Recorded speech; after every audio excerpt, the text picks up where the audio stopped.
Hey, thanks for tuning in. I'm Marissa. And I'm Andrew. And we are the hosts of NaturoAcademy podcast. Yes, we are. And this is our new little venture here. We're giving this a shot. Honestly, we've just been feeling like we want to try a new way of delivering content. We've kind of been like back and forth, posting stuff on Instagram here and there, sending some emails, but we just kind of wanted to give this podcast option a shot. So yeah, we have a lot to offer. We have a lot of knowledge and wisdom to offer, and we do post it on social media like Andrew said, or we offer it to patients, but we really wanted to achieve like a grander audience and really spread our message wider. And we find that when we're posting, especially on social media, it's so information dense on there sometimes, and it's tough to really learn and really like gain such wisdom from an Instagram post. So we're hoping that this is going to share a lot of ways to make you healthier ultimately and happier in the long run, just by sharing our approach to how we achieve a healthy and happy life.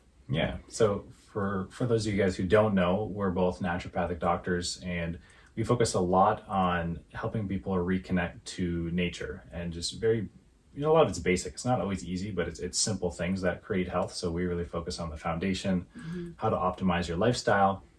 So today we thought it'd be suiting to start off with the topic of just nature connection and how to reconnect to nature, why it's important, that sort of stuff. And then we have plenty of ideas in the future. So we'd love your feedback on things that you guys want to hear about. But today we're talking nature connection. Yeah, and when we talk nature, we mean the physical nature. And the nature, going for a hike and stepping outside and being with nature in that sense. But we also mean the rhythms of nature, and we'll get into that too. So let's get started. Okay. Is there anywhere you want to start in particular? Just glancing over at our notes over there. How about our why? Okay. So... well, we just said our why. We kind of said our why. Why nature connection? Why nature connection, yeah. Okay. Well, from my perspective, I feel like I always look at an ancestral lens to health. So I look at how humans used to live prior to civilization, prior to all this technology, because we have some pretty good evidence that those were actually some of the healthiest humans around. You have to go pretty far back to find that, but you can still see like modern day hunter-gatherers who enjoy exceptional health. And I believe that that's how we're designed to be. It's become very normal for humans to be sick. Like, how many people do you know who have diabetes or autoimmune disease or cancer, or they're on a handful of different pharmaceuticals, and we just accept that as normal in society. But that's not normal.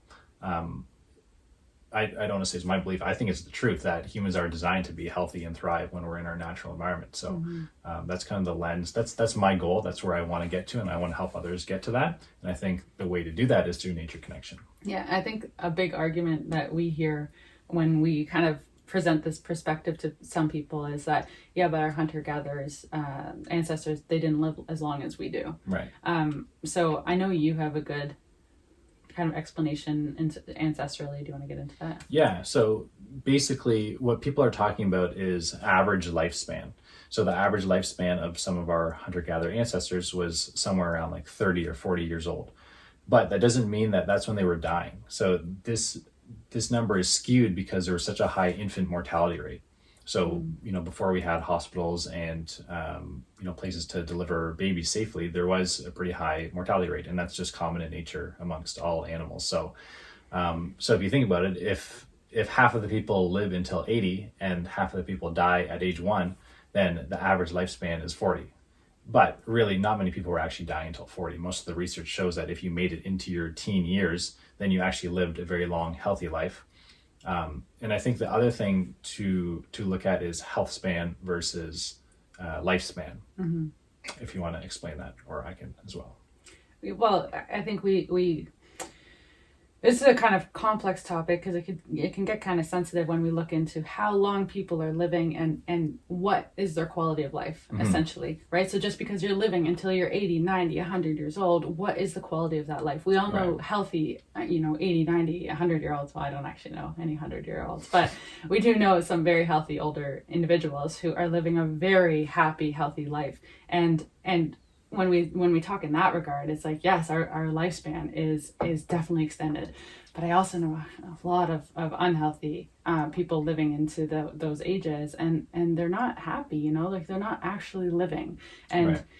and it just comes down to what essentially our goal is, to really live and thrive as humans. And we believe, and we again believe that it's the truth, that we all have the capacity to live a healthy, 80, 90, 100-year-old life, as long as we're willing to do all the things that, connect us to nature. Ultimately, that is the foundation. And then there's so many other things that we can get into, but Right. foundationally, we need to have that connection to nature. And I think that if you were to ask, people in their 80s and 90s, what is your secret? What is the secret to living this long? I don't know. This is just an assumption. So let's all go out and ask our healthy elders in the community. But I think that you can see that they do go for walks every day, even if they don't consciously connect to nature. They are all not living indoors, the entire day, as modern society typically does these days. Right. And I think another helpful way that I heard this analogy somewhere else, and I'll kind of put my own spin on it, but basically, if you look at animals in their natural environment, they're typically healthy. And if you are to put them in a zoo, there's different ways that you could do that. Like if you think about the difference between, like, I don't know much about zoos, but say like Toronto Zoo or like San Diego Zoo, those are like thought to be, good quality zoos. They feed the animals well. They have good enclosures for these animals to live in, and they can live a pretty, good life there. But you contrast that to, have you seen those pictures of those zoos in third world countries where the animals are like emaciated and like they have terrible marine land here. Yes, right. Terrible living conditions. They're not fed the food they're supposed to be, eating. They're not able to roam around, and they're going to get disease much quicker than someone who's in like, a healthier zoo or in their natural environment. And humans right now, that's kind of where we're at. Like this is a massive like zoo experiment, basically, right? We've never been so disconnected from nature. We're put in these boxes indoors. We're not exposed to natural light. We don't eat natural food, a lot of processed garbage food. Like there's so many things that have disconnected us from nature and put us in the zoo environment. And I don't think we're going back to our hunter-gatherer ways, not unless there's some sort of like natural disaster. But what we should do now is try to figure out like how can we create the healthiest zoo possible for humans. And it doesn't mean, like when we talk about nature connection, it doesn't mean you have to go live like your ancestors and spend all day outside and like cook over the fire. But it means finding that balance. Like how can we live in tune with nature and create a healthy zoo for us, essentially. Okay, I see what you're trying to say with the zoo, but I don't love the analogy. It seems very restricting, but I know what you're trying to say. Yeah, well, it's the reality. I think people just don't see it like that. Yeah. But we're animals, and we've created the zoo, so we might as well do the best to create the best, healthiest, funnest zoo possible. Yeah, absolutely. Yeah, I think in society today, we're all about like, how do we keep people alive? Yeah.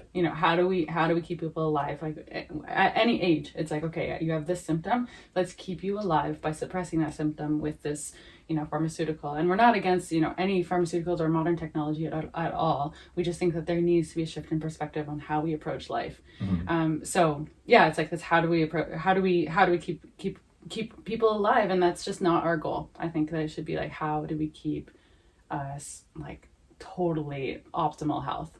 Right. Yes. How do we create health span over lifespan? Yes. Okay. I think we can achieve both. Yeah. Okay. So next. I'm sure once we get better at podcasting, this will be more of a flow. A little bit smoother. We're doing all right. Okay. Okay. So modern nature connection. Yeah. So I kind of touched on this already. Like I said, we're not going back to like full nature immersion. So we live in this modern world, and we need to find ways to reconnect to nature while enjoying this modern life. So the example that I often think of is that we preach the benefits of sunlight all the time. There's plenty of benefits to that, and I encourage people getting outside all the time.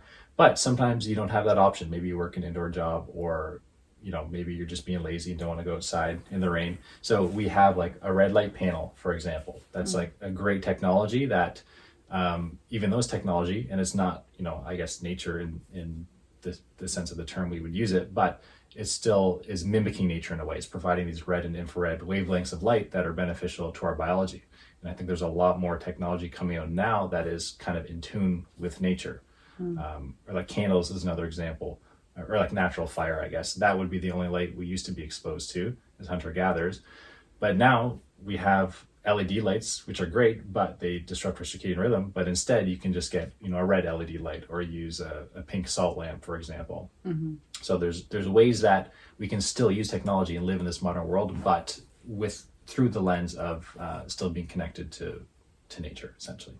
Yeah, and in that sense too, you could even using, the modern technology that we have, or stepping out during the day. I think a lot of people, what I talk to a lot of patients about is they're like, oh, I didn't get out for my walk, or I did my walk, 3 times this week, and my goal was 5, but I'll keep working on it. And yes, that's great. Get out for your walk, get out for a hike, really immerse yourself in nature, but also step outside. I think we all have those like 5-10 minutes in the day, or we need to make time for those moments where you literally just step outside. You don't need to continually like go into a forest. Like that's awesome and that's amazing, and you should. But if you don't have time, or you're having trouble finding the time, then just start exactly where you are. And take your breaks outside instead of scrolling on your phone, or like get your food and eat it outside when the weather's appropriate, and really trying to achieve that connection with nature throughout the day, not just in one bout. Yes. Yeah. And I think along with that movement, so like another thing, we're designed to be like constantly moving, right? You're going to be outside hunting or gathering or being active, and although we may not be doing that, you can still mimic that in a sense by just, getting up from your desk every half hour or so, or every hour, and just doing a bit of movement, doing some bodyweight squats, or going for walks here and there, but kind of mimicking what we would be doing in nature within this modern context. So there's plenty of ways that we can incorporate that. Yeah.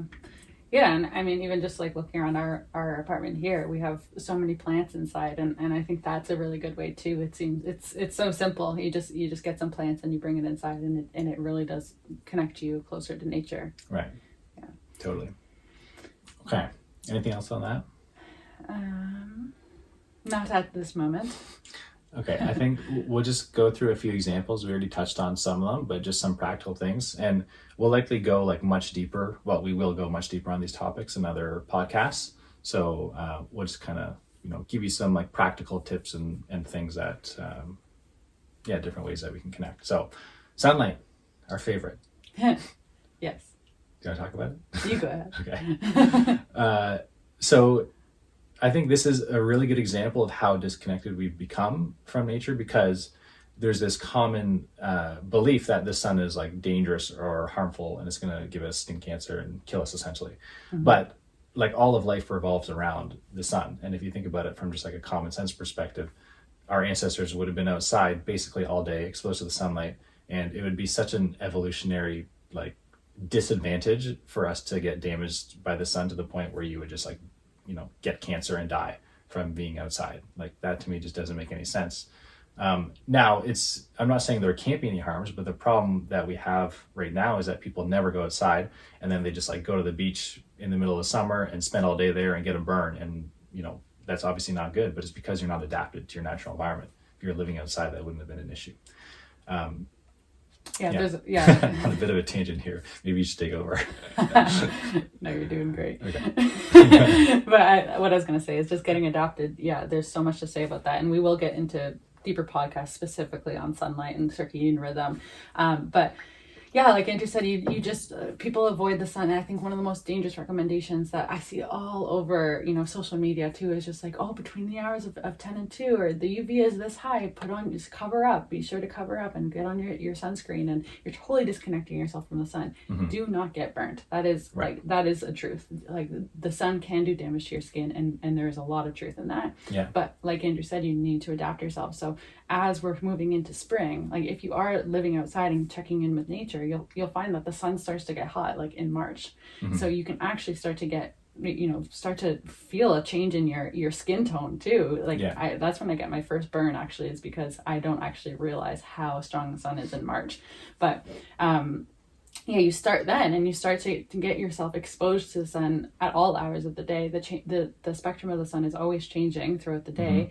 And so in the morning, it's actually producing infrared light, and that actually prepares your melanocytes in your skin. Then it tells it how strong the sun is going to be that day. So we really need to, start in the spring, but also start in the morning. You can't just hop into the beach midsummer at 12 noon and expect not to get burnt. It's just not how it works. We need to be constantly interacting with the sun, constantly living our life outside as much as we can, wherever you can. And then that's how you really get adapted to the sun. And then the sun becomes your friend instead of the enemy. Yeah. We won't spend too much longer on this, but basically I think of it as like a multivitamin. The different spectrums of light that you get throughout the day provide different benefits to our body. So you just need to be outside getting that, and it's a very important signal for our body. And so is earthing and nice grounding. Transition. So that is basically just standing barefoot on the ground, which is another like taboo thing. Like I get weird looks all the time for being barefoot, even though that's how we're designed to be, and every other animal walks around barefoot, right? But us civilized humans, we got to throw on these things to protect our feet. But we're disconnecting from the earth, and I used to think it was kind of like a woo-woo thing, but after I looked into it, there's actually several studies showing the benefits. And basically what you're doing is absorbing free electrons from the earth, which we know have antioxidant benefits in the body. It helps with energy production, decreases inflammation. There's like so many different things that happen just from you standing barefoot. And it's just a simple thing that we should basically always be doing. But, a lot of people never do that unless they're on the beach, right? I think, to be fair to the people giving you weird looks, you're often barefoot in very odd situations, like a pure gravel road or something. Like you Okay. People are like, wow, how is he doing that? Maybe they're looking at you with pure maybe positivity. No, I'm just kidding. No, there are like our even one of our neighbors, we are always barefoot in our own backyard, and it's like, oh, don't you need shoes? Like they'll always comment on that, and they don't anymore. And I actually do find that they're outside now barefoot as well. But it's such a powerful and simple and free tool to connect to the earth. We have these rubber-soled shoes that we walk around in all day, and some people don't even get outside, especially with where we are in the world right now. A lot of people are working from home, so it's so important to go out and have that connection with your feet, with your bare skin on the earth. If you're in a place where there's not much grass, or there's not much connection to earth with your feet, then you can still touch a tree, and the tree is inherently grounded, so you can still touch the tree and get that grounding. And if you haven't done this in a while, you will notice a huge shift. If this is something that's new to you, go out and do it seriously and really tune in. Like, don't bring your phone as you're doing it. Don't get distracted don't talk even. Just like really tune in and feel what kind of effect this is having on your physiology. And you will feel a shift, especially if you haven't done it in a while. We do it all the time. It just feels good now. It just feels right. Yeah. I don't necessarily notice grounding. Sometimes I do, especially if I've had a heavy indoor day. But if you haven't done it, it's like, wow, it's so palpable. Yeah, and I think to add on to that, it's important to just pay attention to like what feels good. Like I don't think anyone disagrees that like nice warm sun on your back feels amazing. Like everyone would agree with that. So does walking barefoot in the sand. So you don't need to like get into the weeds with all the science. Like we do that because we're more so me, because I'm just like a nerd and want to know all these details, but just do what feels good. Like it doesn't make sense that these things would be harmful for us if, they're just natural things that make you feel good. So yeah, that's one of our messages too. It's just do what feels good. Do what feels good for you. Like, stop being so dogmatic about, what you read online that says, oh, you should be eating this food, this food, this food, or doing this and then doing that. Your morning routine should look like this. It's like, no, that works for that person who wrote the blog, sure. But you need to try these things and figure out what feels good in your body and then implement them. We are beings of nature, so we are all going to need different things.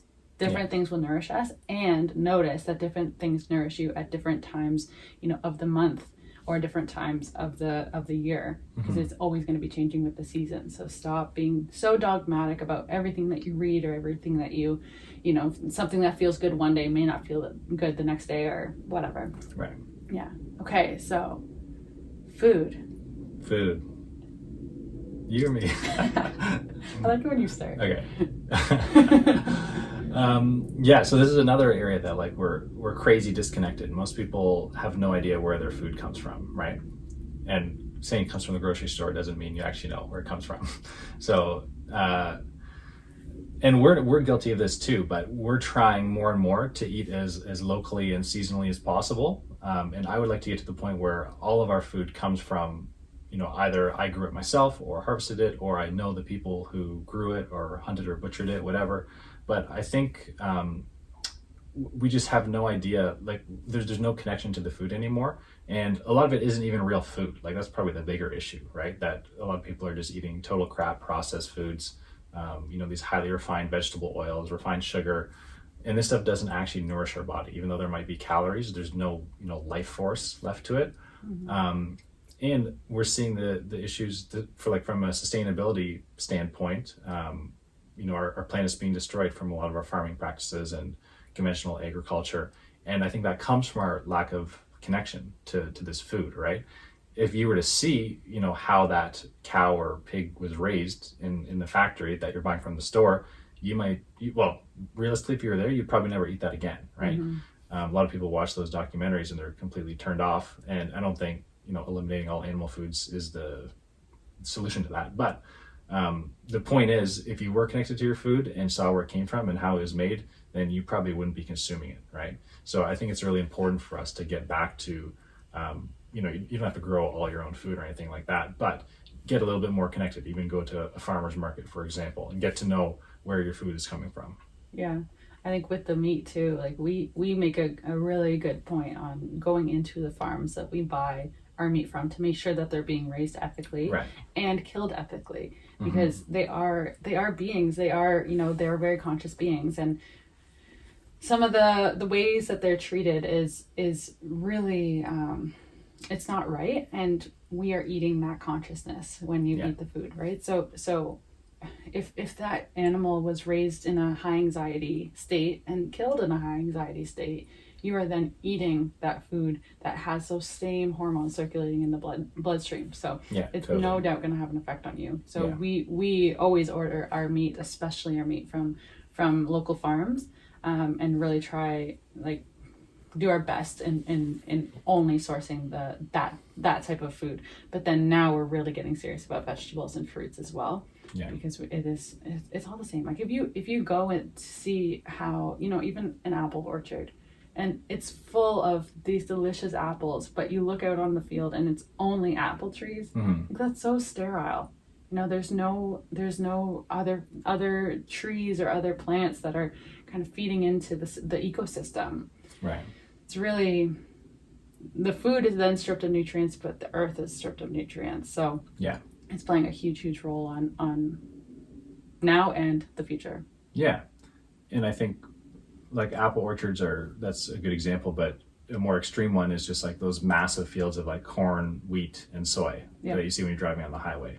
Like that's just, they spray that with an incredible amount of pesticides, which destroys the soil health, kills animals there, ends up, in the water supply, ends up in the air. And that's like nutritionally devoid food. Like there's no nutrients in that, but that's probably, I don't know what percentage, but like a pretty high percentage of like the food supply comes from those things, right? And we're just not aware because we want to eat the quick, easy packaged thing, right? So it's going to take some work, right? It's not, you can't just eat packaged food and be healthy. You're going to have to learn how to cook your food and source it properly. But I think for the sake of like humans not going extinct, we're going to have to do that eventually, right? So yeah, and even the water that we're drinking, it's sitting in pipelines and collecting, it's all being recycled, right? So in order to make it quote unquote clean for drinking, it's dumped with chemicals, and that kills the bacteria. Yes, like thank you for that. But and then you're just drinking those chemicals, and we're already breathing in chemicals and putting chemicals probably on our skin, and there's in our foods and whatnot. So water is just becoming so toxic too. So yeah, I think that's a whole podcast in itself. All these topics are a whole podcast in itself, but we really do need to be filtering our water. And we'll probably get into structuring our water too, just bringing some life back into the water because it's just been sitting dead in your pipes for so long. So stay tuned for that topic. Okay, maybe we'll just do one more here because I think it is important. So another way that humans have lived traditionally, and how humans would be in nature, is in a tribe, right? With other humans around. And I think a lot of us are really feeling that, especially now with all this isolation, right? People are losing their sense of community and feeling very disconnected. I believe social isolation is one of the biggest predictors of mortality, actually, being alone, beyond like smoking cigarettes and all these other things. So that's literally, like, humans are social creatures and we need that for health. And even if you have all the other pieces in place, so say you're eating an organic diet and filtered water and doing all the right things with your light environment, but you don't have a community, you don't have a tribe, your health is still going to suffer, right? So we need all of these things, and we kind of preach finding balance in your life with all these different areas, but this is one of the most important ones. So yeah, that's just going back to, like, this is how we're designed to be, right? If you look at these tribes, they're always working together. They lived in these egalitarian societies where there wasn't much of a hierarchy of power, right? We're all equal. We all play our part in the tribe, and that's how we have a properly functioning, I guess, society. But now we're very far from that, and I think we're all craving that, craving getting back to that connection with our community. Mm-hmm. Yeah, and I was talking to a friend of mine and talking about how hard it is to find community these days, and it's not just being with other people, it's being with like-minded people, being with people that you really thoroughly enjoy, that light you up, that challenge you, that you it's a mutually beneficial relationship. And just talking about how hard it is to find that community these days.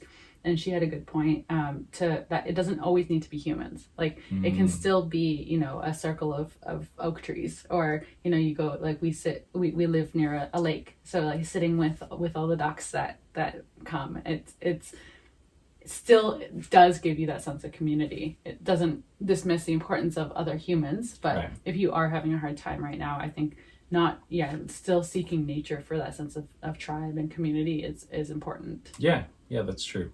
Yeah, like just connecting to other life, in a positive way. Yeah. Mm-hmm. Okay, should we wrap it there? Should probably wrap it there. Okay. Well, thanks for watching. We would love to hear your feedback, and in particular, what topics you want to learn more about and what stuff you want to hear about. So we're excited. We have lots of ideas, but we also want to know what you guys want to hear about. Yeah, and we're going to be doing the podcast with the two of us because we both share a unique perspective on different topics. But if there is a topic that you want to hear about and we aren't the experts to talk about it, then we will try our best to bring somebody in and cover that topic, so that we're not just phonies and pretending to know what we know. You know what I mean. Yes. Pretending to know what we know. Yeah. We'll stay in our wheelhouse for now, and Okay, so lastly, we just want to give a plug for Natural Blocks, which are our blue blocking glasses. Sponsors of today's episode. Sponsoring today's episode.